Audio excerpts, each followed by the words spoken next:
விஜய் அவர்களை பி டீமா பிஜேபி இறக்கியிருக்கு, பெரியார் அவர் கையில் அம்பேத்கரையும் பெரியாரையும் கொடுத்து பி டீமா இறக்கியிருக்கிறதா சொன்னாங்க. இந்த சூழலில் தான் ஆதவ் அர்ஜுனா சில சர்ச்சையான கருத்துக்களை விசிகாவில் இருக்கும்போது பேசி இப்போ அந்த விசிகாவிலிருந்து வெளியேறி தாவேகாவில் இணைய போகிறதா போயிட்டு இருக்கு.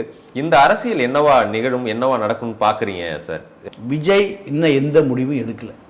விஜய் எந்த முடிவும் எடுக்கல. ஆனால் ஆதவ் அர்ஜுன் ரெட்டி விஜய்க்கு மிக நெருக்கமானவர்.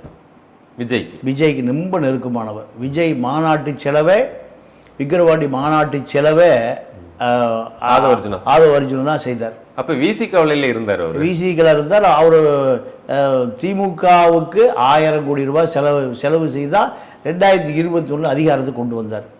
அப்போது அவரை பொறுத்த வரைக்கும் அவர் ஒரு பெரிய கார்ப்பரேட் முதலாளி. அதனால் விஜய் உடைய கட்சியில் இணைவதை விஜய் தான் முடிவு செய்வார். அதற்கான எந்த சமிக்கையும் இதுவரை தெரியல.